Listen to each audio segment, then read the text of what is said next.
episode 149 of the Duke Basketball Report podcast. It is Monday, February 18th, 2019. It is rivalry week. Duke plays Carolina on Wednesday.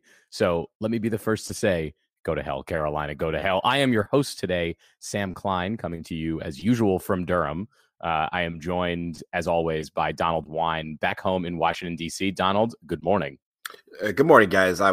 As you mentioned, I'm back in D.C. I was in Nebraska this weekend for annual meetings with my soccer organization. It snowed the whole weekend there. Lincoln got about 10 to 12 inches of snow. And for those of you out there, we had plans to record sometime yesterday or last night when I got back to D.C., but because of weather in Chicago, my flight got canceled. And so I didn't get home till after 1 a.m. So here we are recording this morning, stupid early, but thank you guys for being flexible so I could join you for this one. And Sam, like you said, go to hell, Carolina, go to hell. Indeed. And Jason Evans is in Atlanta. I think he is sneaking around recording the show today, right, Jason? Yes. Shh, don't tell anyone. No, I'm at the offices of CNN, which is my day gig. And I had to sulk away from my desk for a little bit to record this podcast. So I'm on my phone. I can't be on my computer because CNN is a highly secure organization, and there are countless firewalls that prevent me from using a computer to access outside websites when I'm here. Okay.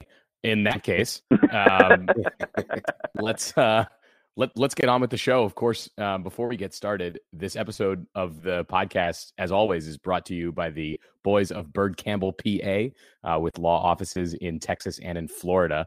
Byrd Campbell, of course, as always, means business. So, guys, since I last spoke to you officially, Duke has played two games. Sam. Yes. We have another sponsor also. Ooh, that's right. Is the perfect time to talk about them. Yeah, that's right. Of course, our other sponsor. Board. Yes. Yeah. You want me to do it? You want to do it? Go for it. You seem more ready than I am. Yeah, no. Our other sponsor is GTHCGTH.com. This week, more than any other week all year, is the week to know about GTHCGTH.com. That, of course, stands for Go to Hell, Carolina, Go to Hell. And we just want to thank them for sponsoring the podcast. And by the way, we'll tell you more about them later, but if you go to GTHCGTH.com and enter the promo code DBR, you get 20% off your order of your GTHC gear. And I'm saying GTHC so fast that I must stop now. Otherwise, I don't know, my lips will fall off or something. So in case you didn't get that, GTHC.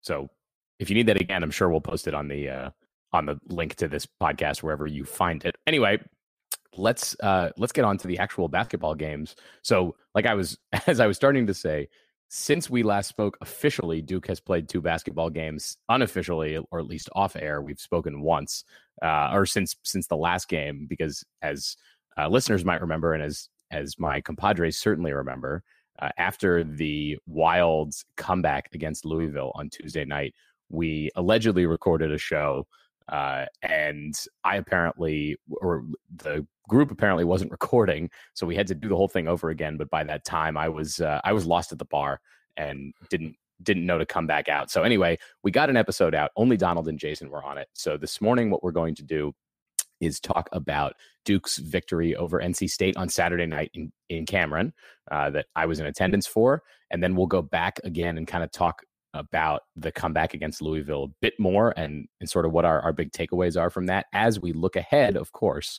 to the game on Wednesday night, the game that everyone always gets so excited for. Duke hosts North Carolina. The Tar Heels come into Cameron Indoor Stadium, now tied for second in the ACC. They had maybe looked like they were stumbling a bit earlier in the season, but they have rounded into form and are now tied with Virginia, although they don't have the tiebreaker with them.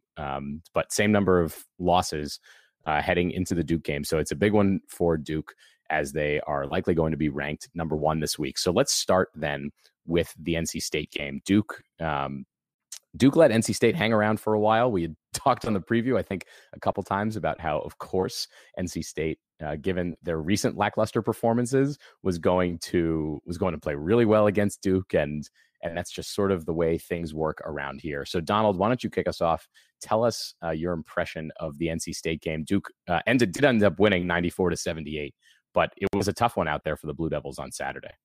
It was, and I'm sure we'll touch on that quite a bit, but and also we'll probably talk about Zion Williamson and his 32 points, but I have to start with RJ Barrett and 23 points, 11 boards, and 10 assists, the fourth triple-double in Duke history, the first since the landlord Sheldon Williams did it back in 2006, and you have to start with that. He was all over the place. He was helping to clean up the glass on a day where Duke was very good in the paint and the rebounding category, and we needed that.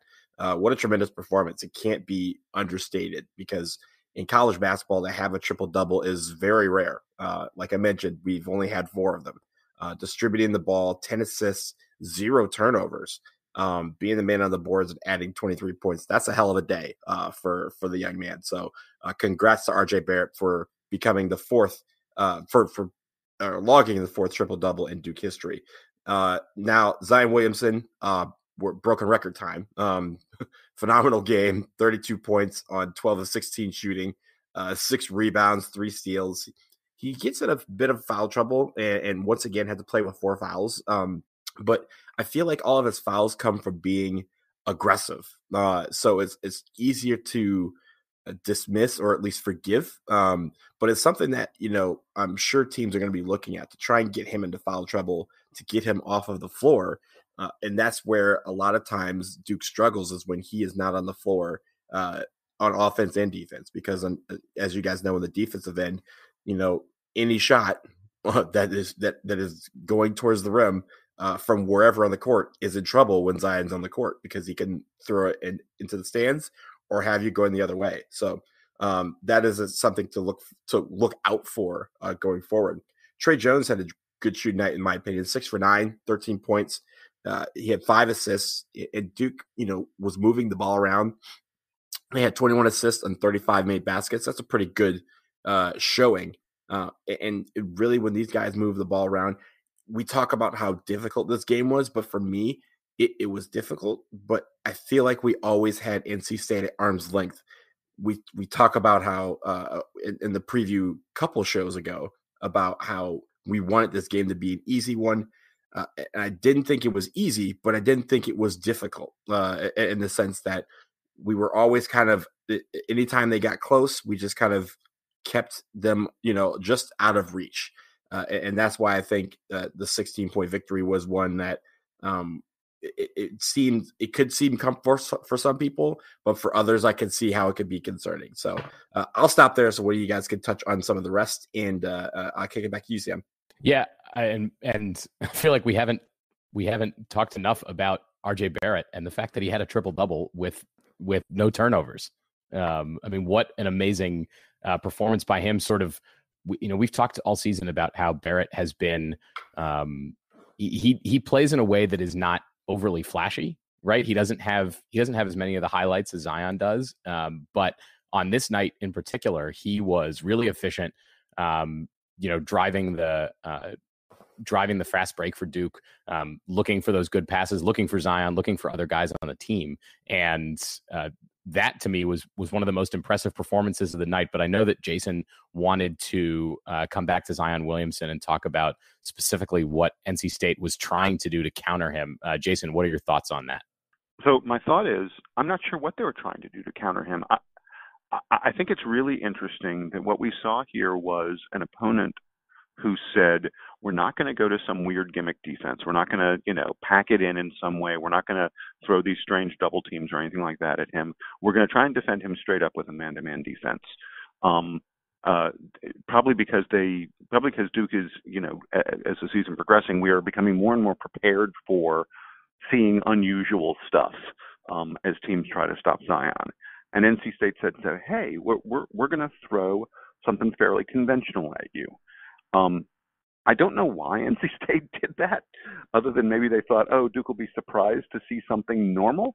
But State was just guarding Zion one-on-one, generally with a guy who was not physically able to match up with him. That means 99.9% of the human beings who play basketball, because Zion is a freak.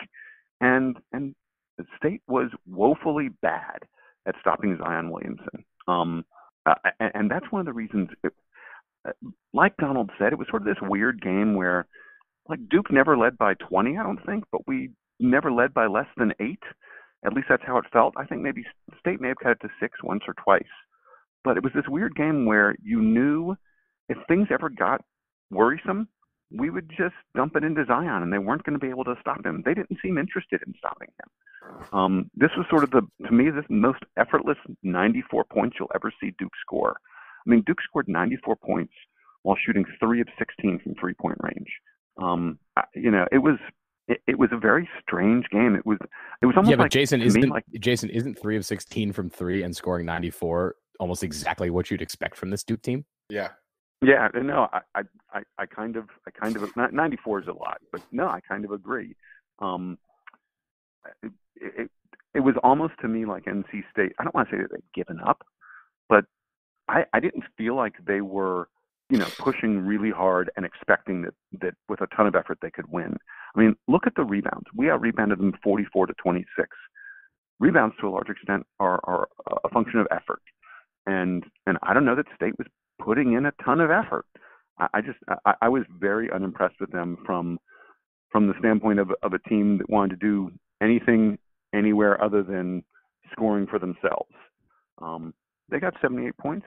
Hey, good for you guys. But against was never Duke's a defense, game.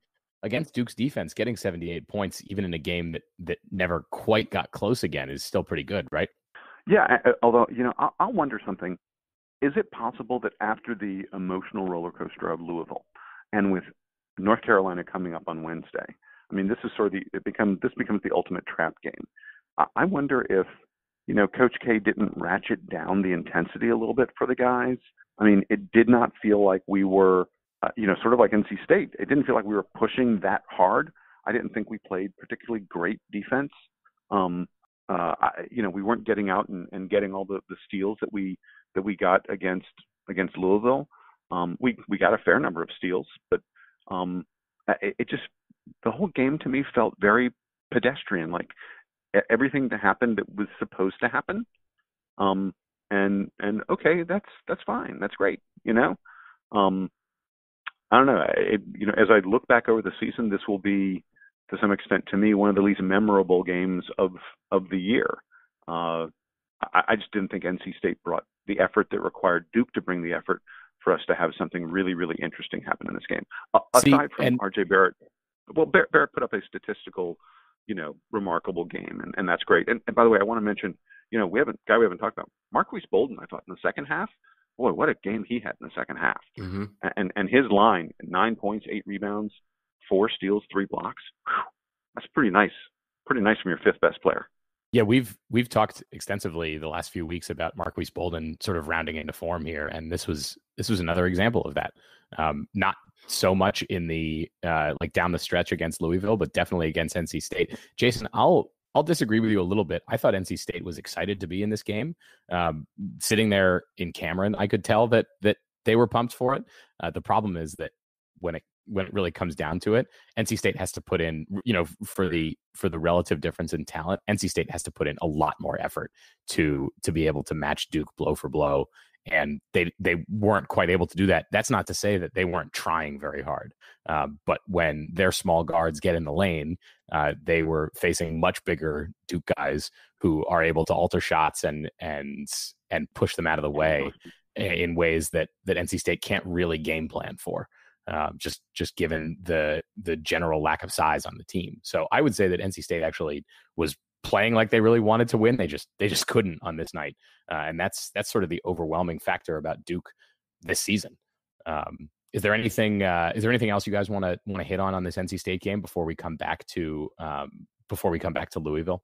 I thought Jack White played pretty nicely. And it was great to see him get a couple buckets. He had that one chase down block. I mean, I feel bad now. I sat there and I sort of derided the efforts that both teams put in on this game. Jack White put in some effort. That chase down block was really impressive. And if only he had hit that 3-pointer at the other end, as we came back the other direction, the absolute roof would have come off. Oh yeah, that was the best. That was almost the best moment of the night. right? Yeah. Well, And I could feel it. I was like, oh boy, here we go. And I really wanted Jack to hit that. The ball was, 3/4 the way down into the basket and then kind of rolled out on a 3-pointer. I got a question for you guys.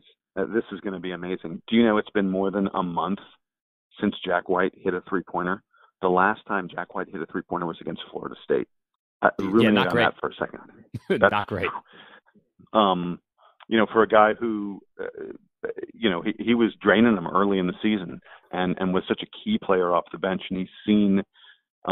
It's sort of weird. It's like, we had those games where Trey was out and Jack was playing 40 plus minutes. Yeah, I mean, literally every second of the game, pretty much, against Syracuse and Virginia, and his minutes have dwindled dramatically, and literally playing those heavy minutes seems to have taken his shot away because he has not hit a shot since Florida State. So it was nice to see him he had a couple nice buckets in this game, got himself 6 points, 3 or 4 from the field. So it'd be great to have the Jack White of November and December back for Duke now that we're into mid-February.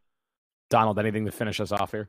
Yeah, I just want to briefly also comment on the hustle defense, especially of Javin DeLaurier. He had 6 rebounds and 3 blocks. While he didn't register a point, I thought his effort on the defensive end was very, very good when he was in the game, and was really, the stats show, at least for the game yesterday or Saturday now, that he had really, I'm glad that those stats kind of reflect his effort on the defensive end against NC State.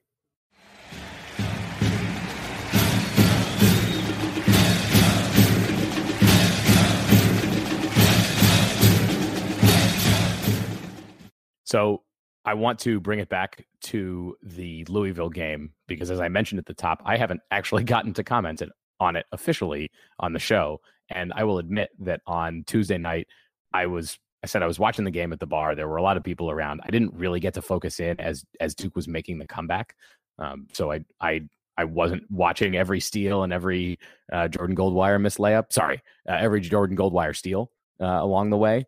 But I did, for your sake, get up this morning and rewatch the second half of the game just to be sure that I knew all the nuances. And guys, my big takeaway, did you realize that Dino Gaudio is an assistant coach for Louisville? I mean, what a uninspiring guy to have around on the bench during an epic collapse, right? That's the fun. That's probably the, if I had known that, I would have called victory a lot earlier. Yeah, I didn't realize that. So for those who don't remember, Dino Gaudio was the unimpressive head coach of Wake Forest a number of years ago in the post Skip Prosser era, sort of the first coach of the current decline of Wake Forest. Anyway, so in rewatching the comeback, the thing that is so striking, and I think we talked about it on Tuesday night, was that the Louisville crowd was in this game and they were fired up, and Louisville was winning by 20, and 9 minutes left. It felt like victory was inevitable for them. And then as soon as Duke got going, Cam Reddish hit a couple of threes. And as soon as that happened, it felt like the crowd just disappeared to the point where it turned from screaming into just like a murmur in the, like an unhappy murmur in the room for the last 8-9 minutes of this game. It never felt like Louisville got their mojo back. And then the announcers really said it well. Duke started applying pressure, and Louisville didn't have anybody on the team who felt like taking control of the game and making a good shot, making a good pass. They were lost for the end of the game there, and that is entirely credit to Duke and the pressure defense that they started playing when Zion Williamson came out for a bit. He came back in. He had some foul trouble, but the big key here on the defense was Jordan Goldwire subbing in for Duke, and he and Trey Jones just deciding that Louisville was not going to cross half court without wanting to cross half court. That there was going to be no wasted effort from the Cardinals going 94 feet, and that, I think, was the essential key here. Duke is a great offensive team. They're going to figure out how to make shots for the most part. Save perhaps for that game against Syracuse and Cameron. So the shots eventually will fall for Duke. What was key here was them just really dialing up the defense and deciding Louisville wasn't going to get easy baskets anyway down the stretch. And they made sure that happened, and they all sort of bought in with a few minutes left and realized that they were going to win the game, right, Jason? Yeah, and I'll tell you something. So I've also rewatched it, I think 5 times. Oh my goodness! I thought I was. I thought I was exceptional here. Oh, it is a lot of fun to watch, and I hop on my exercise cycle in the evenings so I can stay in shape. And usually, I have some show recorded that I watch. Lately, I've been just watching the final 9 minutes of the Duke Louisville game. And I'll tell you something, by the way. There's sort of this misnomer, I think. Everyone's like, 23 points in 9.5 minutes. Guys, the real comeback, the really amazing comeback, is 19 points in 6.5 minutes. Because for the first 3 minutes of the comeback, yeah, I mean, we make up 4 points, but at that pace, we weren't going to get there. The steel barrage, these 3-pointers raining down, Louisville going into an absolute panic happens in the final 6.5 minutes when Duke was down 62-43. That's 19 points in 6.5 minutes. That's absurd. It's crazy. And that's, again, when the steel barrage that you're talking about happens. By the way, there are some just so wonderful comments out there from people writing about this game. There was a comment on Reddit. I adore this, and this is so perfect for the ACC.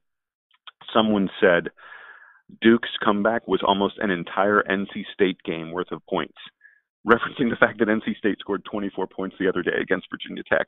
Oh, I neglected. Someone said, hey, on that topic, I neglected to mention that the Cameron Crazies were going nuts when NC State was approaching 24 the other day. That was great. Loved that. ESPN commented on the number of points too. Okay, good. Yeah. They anyway, made sorry the comeback versus the number of points they had scored the other day. Yeah, it was pretty funny. Wait, finish that thought, Jason. I was gonna say I think that 24 points, an NC State game worth of points, needs to be a new unit of measurement for the future. We should always be able to reference 24 points as being an NC State game. ESPN's Reese Davis had an amazing line about Louisville. He said they were handling the ball like it was coated in baby oil and wrapped in rattlesnakes. I'm like, that's so awesome.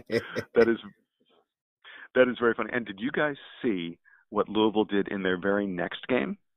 They almost blew another lead. Oh my gosh. So, I mean, as if Louisville wasn't shell-shocked enough by this Duke game. Louisville was up 8 points with about a minute to go against Clemson. Yeah, again, playing at home. I'm sorry? It wasn't even a minute left. It was like under 50 seconds left. They were up 8 points.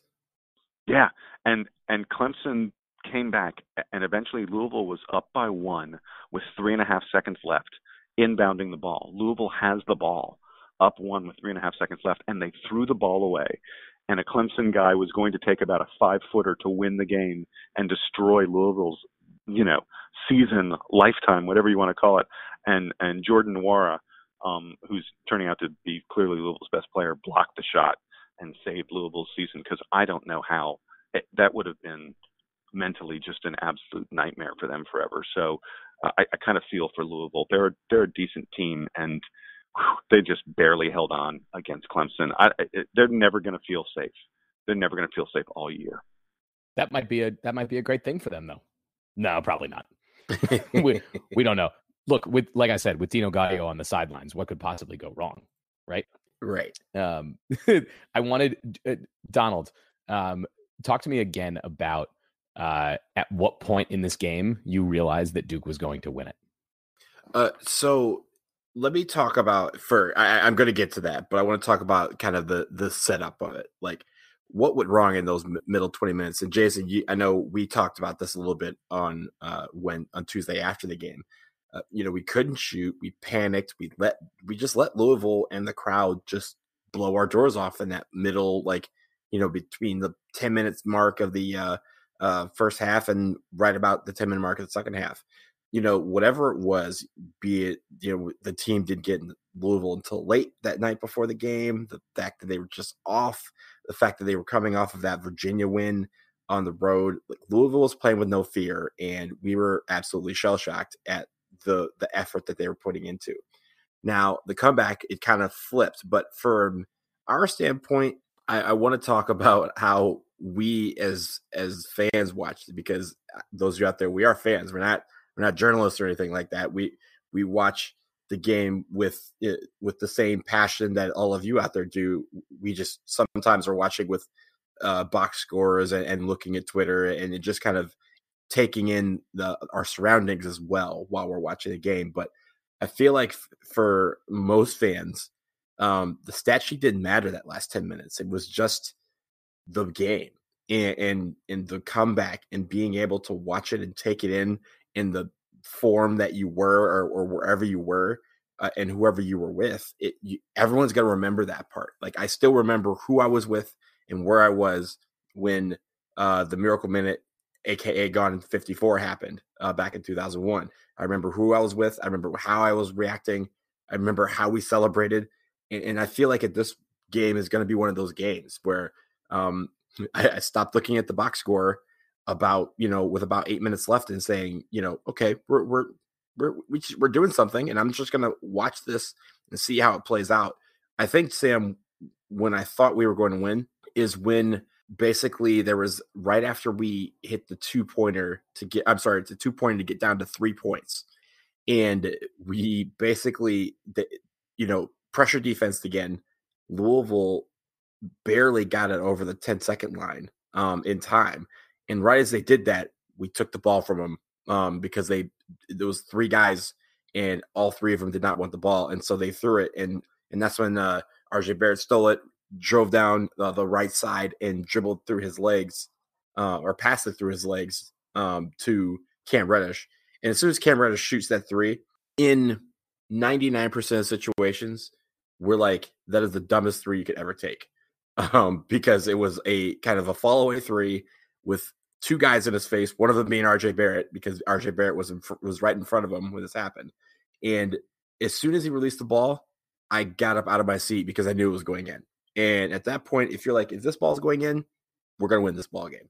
And that's kind of those moments where you say the stat sheets, the box scores, the scenarios and all the percentages did matter. And you knew that game was going our way. And because moments like that, just like when Jay will steal the ball and hit that second 3 to bring us in Gone in 54, just like when Shane Battier hit that block at the very end, you knew that was an iconic moment. And that's going to be one of the moments that we remember about this game. Yeah, for all of Cam Reddish's struggles this year with the shooting and everything, he's been in the middle of some of the best highlights of the season for Duke as far as actually winning the games.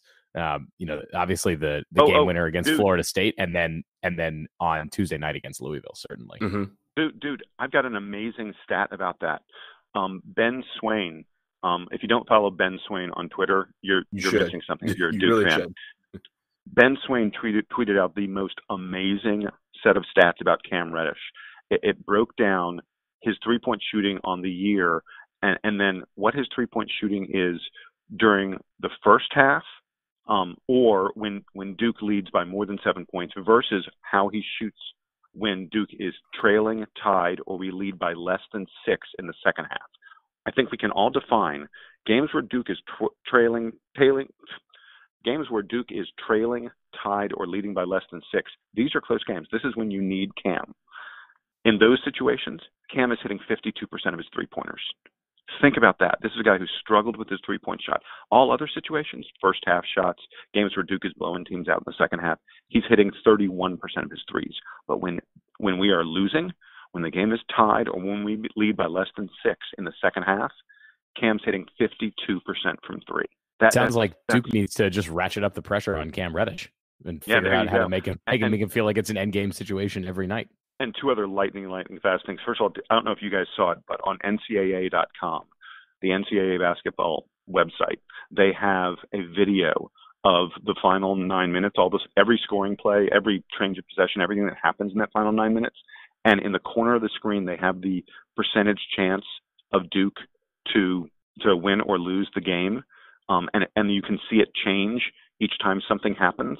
It goes from the 99.9% chance that we're going to lose all the way up to 100% when Zion grabs the rebound and time runs out. And it's so much fun to sort of watch that counter change. But when Cam hits the three-pointer that Donald was talking about earlier, it only goes to, I think Duke is like a 60% chance to win at that point. It's not even that. It's like around 50%. And I was like, no. It should have changed to 100% at that moment because, like Donald said, the game was over. The game was over when that happened. Jason, I don't think the metrics have feelings like that, but I admire your commitment to the soft side of the game. That's a great one. Here's a good way to put it. When you have a comeback of that nature, I don't care what team you are, and you come all the way back, it's very rare that a team does all that, comes back from such a deficit and loses. It may take overtime to do, but they're not doing it in regulation. So at a certain point, you just kind of say, look, the script, whatever life has written, it does not write a team coming back from down 23 points to tie, and then all of a sudden just, we're going to lose this game. So I think for most people out there, when Cam hits that three, they're like, well, the script has been written. It's over, and it's just a matter of whether this plays out now or it plays out in overtime.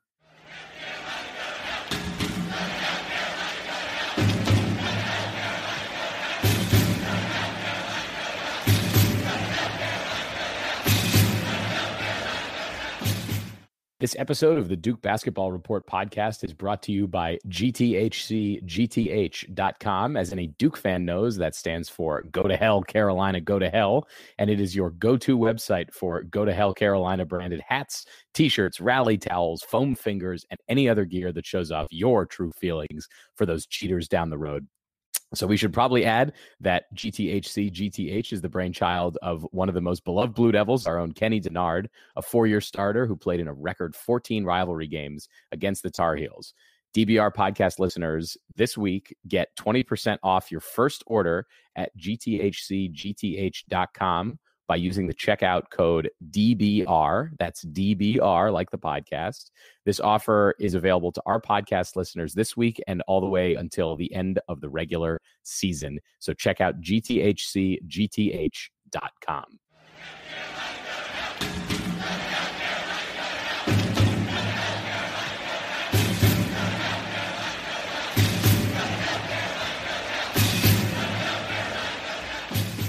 So as we mentioned, and as everybody knows, Duke hosts the Tar Heels this week in Cameron. It's the big game. And I'll start with you, Jason. Tell me about your thoughts on UNC and what Duke has to do to be victorious in the latest edition of the rivalry. Well, so the thing that sticks out to me about Carolina, if you'd asked me in the preseason who's going to be North Carolina's best player this year, I would have probably rattled off at least 4 names before I got to the name of Coby White. And Coby White has, freshman guard has unquestionably been Carolina's best player this season. He's the man with the ball in his hands at all times. He takes all the big shots for them, and they really run things through him. And that's hugely surprising for a team that has, Cam Johnson is like a 7th-year senior. I think Luke May has been there for 12 seasons. Do I have those numbers right? I may be slightly off about that. Yeah, I think 12 is right for Luke May. Yeah, I think Luke May was a backup on the 2005 national championship team, and I'm pretty sure he was a backup in '94 too. Oh, he definitely played with Michael Jordan. He and Sam Perkins used to go out. Yeah, they used to go out to bars all the time. Luke May's been there for 4 or 5 generations. Kenny Williams is a senior. This is a team that's full of very, very experienced players.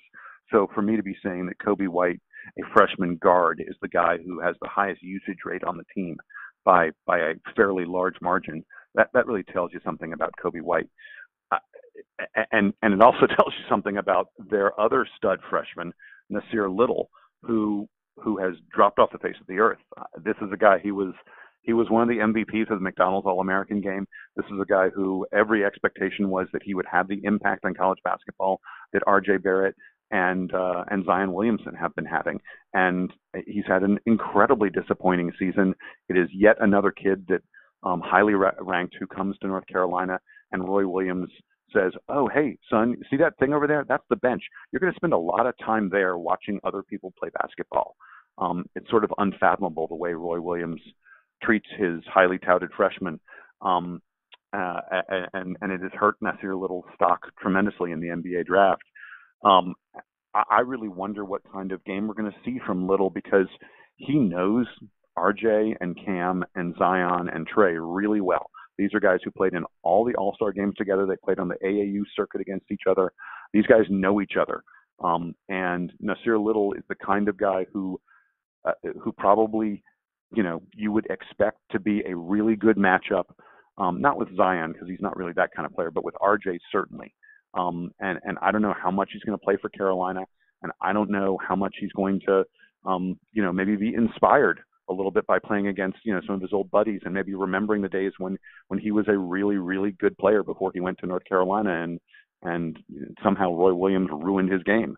But to me, the key to this game is going to be how Carolina tries to deal with the monster that is Zion Williamson, because Carolina, for the most part, they do a lot of trapping and stuff, but they mostly play man-to-man. They don't play a lot of zone.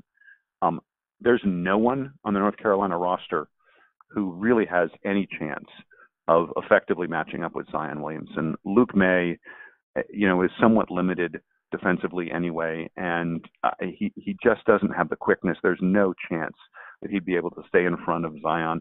Cam Johnson, who has the size, does not have the physicality. He doesn't have the bulk.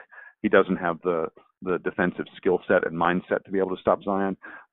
If Carolina doesn't try something gimmicky, I don't see how they're going to stop Zion. And really, to me, Carolina's big hope in this game has got to be that they just get really, really hot. I mean, they're a very, very good shooting team. Carolina's their 3-point percentage is 20th best in the country. They hit close to 40% of their threes. Now Duke has been really, really effective at stopping teams from hitting high percentages of 3-pointers. I mean, look, Carolina is not as good a 3-point shooting team as Virginia is, and Duke has Duke was great against Virginia twice in stopping them from really going off from long range. But to me, that's Carolina's big hope, is that they will be able to, rain down threes on Duke, because they don't really pound the ball inside all that much on offense, and defensively they're good, but Carolina's they're not. The only thing they really do great is rebound. In terms of defensively, they're not a team that's going to get a ton of steals. They're not a team that's going to get a ton of blocks. But they're a very, very good rebounding team. The rebounding battle is going to be really interesting to note in this game. Duke and Carolina are both two of the best rebounding teams in the country. I mean, Carolina's always great on offensive rebounding. But the Heels are very good this year. I'm not going to say they've got no chance in this game, not by any stretch, especially in the rivalry.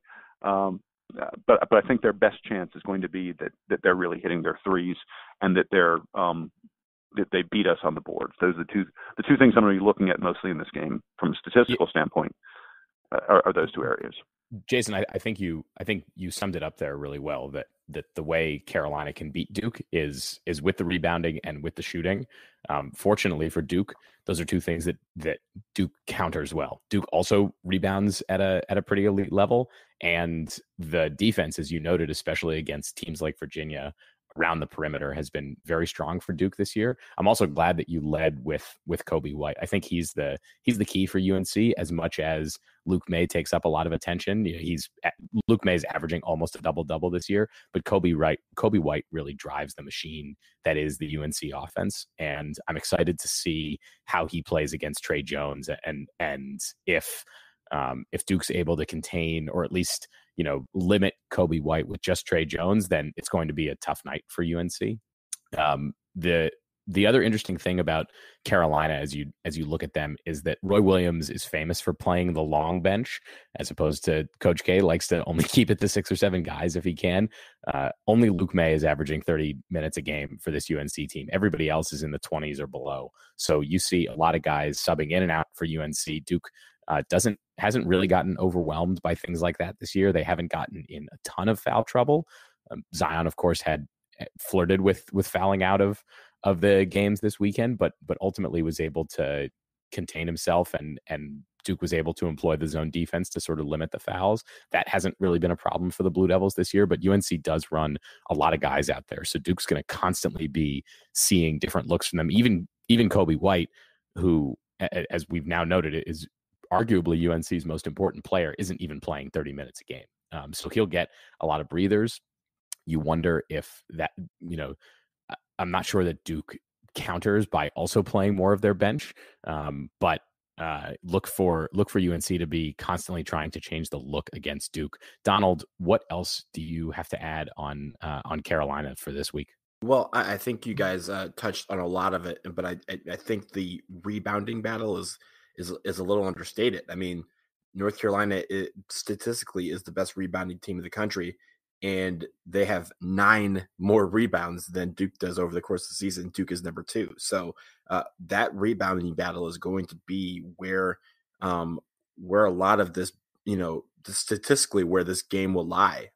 We actually are better offensive rebounding team than North Carolina is. So if we can keep them off the glass and also, especially on offense, that's where a lot of times when they beat us, it's because they have a ton of offensive rebounds. I remember a game a couple of years ago where North Carolina was down about 7 or 8 points and came back and won. And it was off of the course of second chance points because they got 15 offensive rebounds in the span of like 10 minutes in the second half. And that was what really drowned us. If we can limit that, they're not going to get opportunities to make those second chance points. And also we're out in the break and we're running. I don't think they can keep up with us for 40 minutes running up and down the court. And I think that is where we have an advantage. I mean, they can score well too. They're second in the nation scoring. We're fourth in the nation scoring. And so really it's about taking away the opportunities that they have to put the ball in the basket. Where are they best at it? They're best at it when getting second chance points and shooting the 3, as Jason and you Sam alluded to. So if we can drop them when it comes to those 2 areas, that's really going to help our confidence. And honestly, we want to get to a point where the X factor of Cameron is the difference. Obviously, we for every UNC game, we want to beat them by like 900 points. But when we get to a point where Cameron is the X factor, that's where we're going to have the edge. And Cameron is going to be what do they call it, Sam? Lit, I believe is what they call it. I think it might be lit on Wednesday night. It might be lit. And if it's lit, we want to get to that point where, where it seems like every 50-50 ball is going our way. Every ball that's in the air on a rebound is pulled down by a Duke guy. Every 3-pointer that is shot from UNC is contested.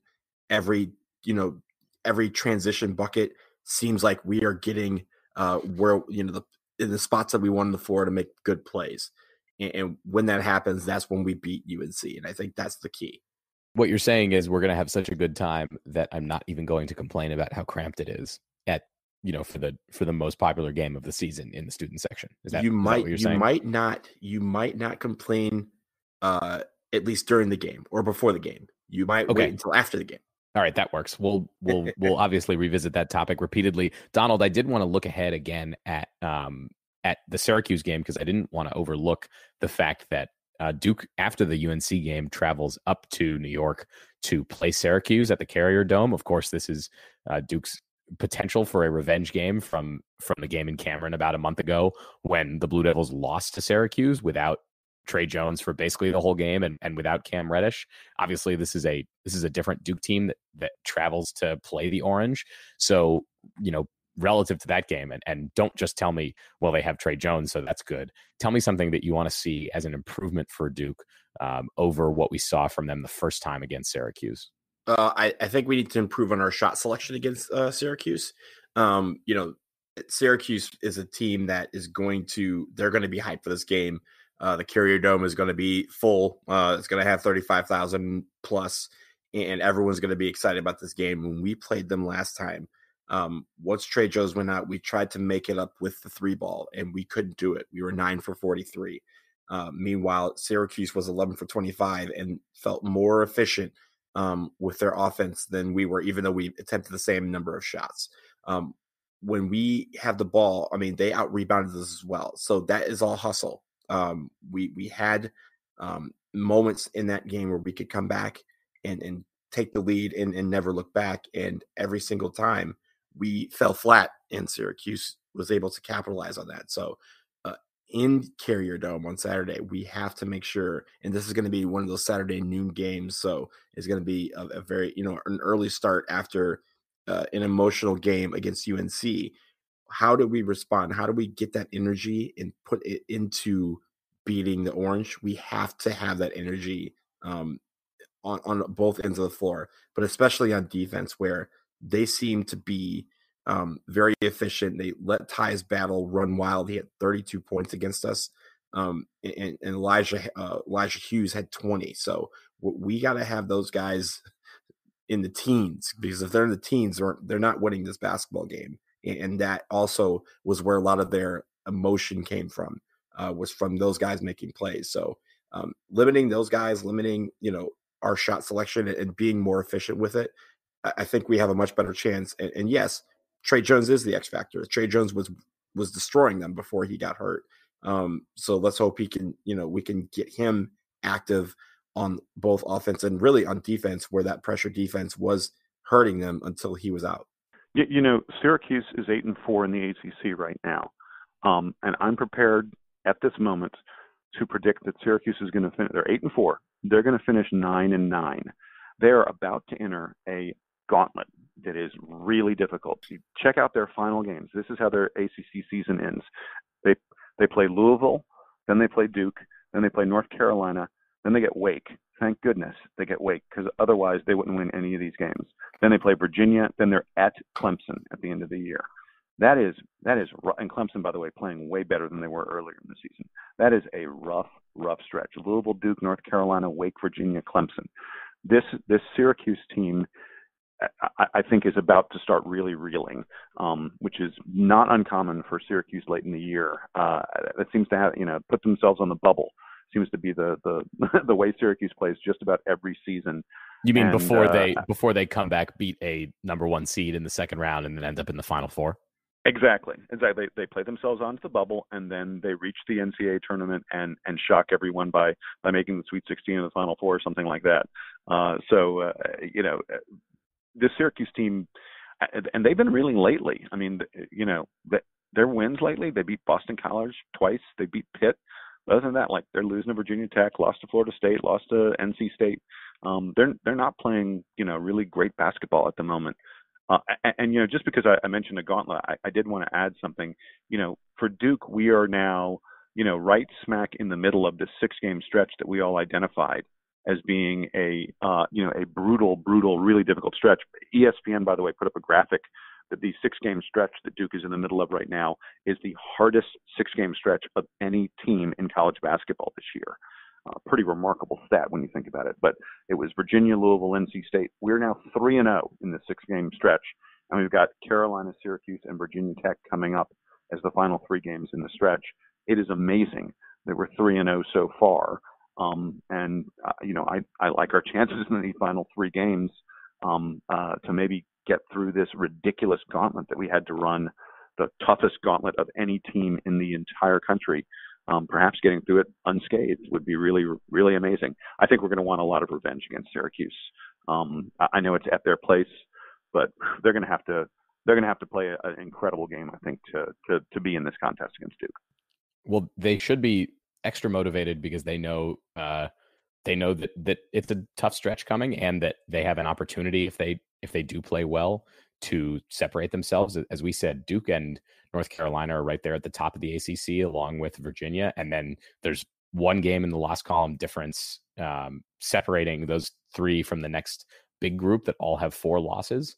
So any of Virginia Tech, Louisville, Florida State, and Syracuse are vying for that last double bye in the ACC tournament. And I think that's a big motivator for all of those teams. So we'll see which of them sort of emerges from that group. And then behind them, NC State and Clemson are tied at 7 losses. So they're probably, for the purposes of that part of the discussion, they're basically out.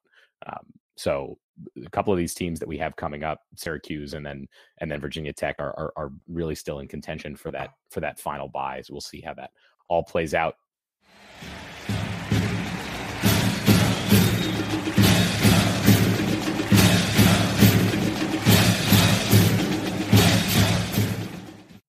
This episode of the Duke Basketball Report podcast, as always, is brought to you by the boys of Bird Campbell, PA, with law offices in Florida and in Texas. For all of your business legal needs, contact birdcampbell.com. That's BYRDCAMPBELL.com. And Bird Campbell reminds all of you that Carolina is going to hell.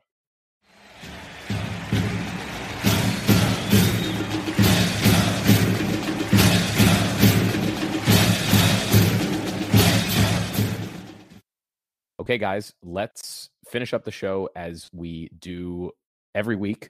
We will start with our player of the week selections, and then we will go to parting shots. Jason, why don't you start us off? I think there are a few good choices you could make this week. Who is your player of the week? I'm going to go with RJ Barrett. Zion Williamson is unstoppable. There are a lot of guys who had big games, big weeks, but RJ, fourth ever triple-double in Duke history, and a number of key baskets down the stretch against Louisville as well, and some key defensive plays, and of course the pass between his legs to Cam for the game tying, but we really know it was the game winning shot. My player of the week is RJ Barrett. All right, Donald, who you got? 59 total points this week. I'm going with Zion, and really it was a coin flip. I found a four-headed coin so that I could pick between Zion, RJ, Trey, and Cam. So I'm sorry, it's going to be Zion this week. He's otherworldly, but there's a lot of people who deserved to get some mention this week. Here's the thing about Zion Williamson, who I'm also going to take, despite the fact that RJ Barrett had only the fourth triple-double in Duke history.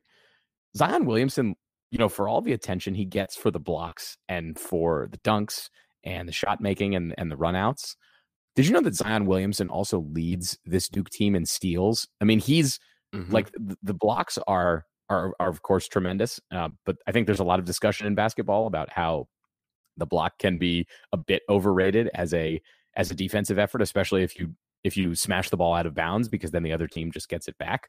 But steals you can't dispute. And Zion Williamson leads this team, this defensive team that features Trey Jones. Zion Williamson leads this team in steals, and he had 3 more each night against good opponents this week. So I'm going to give it to Zion Williamson for the defensive effort, especially down the stretch against Louisville. Let's go now to parting shots. Donald, why don't you kick us off? Sure. So for my parting shot, as I mentioned at the top of the show, I was out in Lincoln, Nebraska this past weekend. My soccer organization that I'm on the board for was having its annual meeting, so I got to head back to the middle of the country. And guys, after Duke took care of NC State on Saturday, I was able to take in some Nebraska ball. That's right. Nebraska basketball had a game against Northwestern, and I was in Lincoln, was able to, in the middle of a snowstorm, head to the game. Our guy, friend of the podcast, Chris Collins, was there coaching, and I got to take in the most mediocre of basketball games. Nebraska ended up winning over Northwestern 59-50. It was one of those games where I think the first Nebraska hit the 50-point mark, maybe with about 5 minutes left in the game. It was a very Big Ten score. But Nebraska has been trying desperately to make the tournament. They were playing really well at the beginning of the season. But the last 3 weeks or 4 weeks or so, they may have played themselves out of the tournament, but they're desperately trying to get some quality wins. Northwestern, for maybe most of the second half, they couldn't hit water from a boat. It literally, everything was clanging off the rim. But that was really their downfall. But Pinnacle Bank Arena, which is the home of the Cornhuskers, is a pretty decent arena. They have really nice sight lines. We got 100 level tickets, and we were maybe 20 rows off the court, but it didn't feel like you were that far from the action. But the sight lines are really good. Seats over 15,000. Most of the seats were full, and as they have been all year.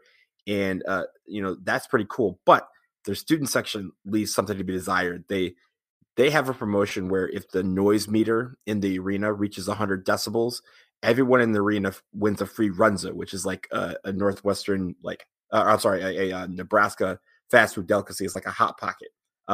they actually did hit 100 decibels on Saturday night. And I was told by my friends that it was the first time in 9 games that they actually won the free Runza based on that promotion. So that 100 decibels is not that aggressive of a sound. So yeah, to keep it in perspective, I don't think Cameron ever gets below 100 except on free throws. Like 100 decibels is not that much of a barometer, but apparently it's something that is a gold standard at Nebraska. So they're gonna have to pick that up a little bit. But I had to have fun with my friends. It was nice to take in some basketball on a snowy night, and I was glad I got to see our boy Chris Collins work in action. He's a very animated coach when you watch him live, which is pretty cool. So it was good to take in some basketball, but it was good that we did it after Duke took care of NC State. All right, Jason, what do you got? I have 2 parting shots. First one, I just want to mention this past week the ACC came out with the schedule for next season, for the next several seasons, when the ACC goes to a 20-game conference schedule. I'm not going to get into the specifics of who Duke plays, in 2019-20 and 2020-2021 or anything like that, except to say this. I am thrilled that the conference is going to a 20-game conference schedule. It means that we will now have 6 teams that we will play home and home. In the past, we only had 4, and it gets you closer and closer to having a fair, balanced schedule. I know we'll never get to the point where we're playing a 28. At this point, it would take a 28-game schedule to have a full balanced home and home. We'll never get to that point. That's too many conference games. But I like the fact that we're going to a 20-game schedule where there won't be as many teams that you only play either on the road or only at home. More balance, the better. It makes the regular season a little more relevant, and I'm pleased to see that that's happening in the conference. So that's the first part of my parting shot. Second part of my parting shot, I don't know if you guys had a chance to watch it, but the NBA All-Star Weekend, NBA Saturday night, All-Star Saturday night, slam dunk contest, 3-point shootout, and the skills challenge. Duke's own Jason Tatum won the NBA skills challenge, and I don't know if y'all saw how he did it. He did it by hitting a half-court shot to beat Trae Young of the Atlanta Hawks. It was pretty awesome. It was pretty awesome. The skills challenge, you have to dribble around some stuff, you have to pass a ball through a target, and you have to hit a layup, and then you have to hit a three-pointer. So Trae was leading and looked like Trae was going to win. Tatum was several steps behind him, and Trae went all the way up to the three-point line to take his three-point shot.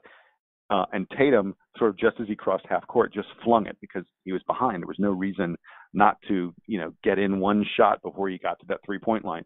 And his half court heave went in. In fact, it just barely. Trae's shot also went in, but Tatum's went in just a fraction of a second sooner. No. So his ball knocked Trae Young's ball out. He slipped it. Yes. Yeah. He got it right underneath of him. It was great. It was a lot of fun. And then the 3-point the slam dunk contest was unbelievably anticlimactic. They need to stop this thing where you're allowed to keep on making attempts and trying dunks once you've missed one. Dennis Smith must have missed like 15 dunks during the competition. It was just ugly. But Hamidou Diallo hit a legendary dunk where he dunked over Shaquille O'Neal. He jumped over Shaq, and in doing so, he stuck his elbow in the rim, he hung on the basket, and then pulled his shirt apart to reveal a Superman S. I am so glad that Hamidou Diallo won the slam dunk contest versus Dennis Smith, because Dennis Smith kept on missing when he'd make one, it was amazing, but he kept on missing. It was so awful. And I also want to congratulate Hamidou Diallo for winning the last contest that anyone not named Zion Williamson will win for the next 4 or 5 years until Zion decides he's not going to do this anymore. Zion's going to win next year. Put your money down in Las Vegas right now. The NBA Slam Dunk champion will be Zion Williamson in 2020. All right. I dig it. We'll see how long Zion Williamson lasts as a slam dunk competition or a slam dunk competitor before he just gets bored and decides that he's over it. Guys, I have one quick parting shot, which is that it was great in Cameron on Saturday to see so many former Duke stars sitting behind the bench. Grayson Allen was there, Emil Jefferson was there, Lance Thomas, Quinn Cook, Gary Trent, Tyus Jones. I think I got them all. But after the game, Blue Planet tweeted out a photo of all the visitors up in the locker room, and they had representatives, I think, who from 3 national championship teams, because Nate James was on that 2001 team. So we had one guy from 2001, 3 of the starters from 2010 were there, because of course John Shire and Nolan Smith are assistant coaches, and then Tyus Jones representing the 2015 team. So it was a big family reunion. And Quinn. In Cameron. And Emil. Oh, and Quinn, that's right. Yeah. And Emil, yeah. And Emil. Yeah, see, there you go. I can't even keep track of all of them. So it's always fun when a Duke home game coincides with All-Star Weekend, so that some of the recent alums who are in the NBA can take that time off to come check out a Duke game. So that was pretty exciting. I had a good time there. So with that, I think we've covered everything we need to. Of course, everyone get really excited for the game this week, and we'll talk to you perhaps after the game or perhaps after the weekend, depending on how it goes. Don't forget, you can always get in touch with us by emailing dbrpodcast@gmail.com. That is a good place to ask us questions or inquire about sponsorships. As you know, we have a couple sponsors for the show, but we are certainly interested in any more if you are out there. So dbrpodcast@gmail.com. And also don't forget to rate and review the podcast wherever you get it from, because that helps our listenership. And you're our listeners, and we want there to be more of you. So that would be great. The numbers have been ticking up all year, and that's fun to see. So for Donald Wine and for Jason Evans, I am Sam Klein. This has been episode 149 of the Duke Basketball Report podcast. Duke Basketball Report podcast. Go to hell, Carolina. Go to hell, and Duke Band, take us home.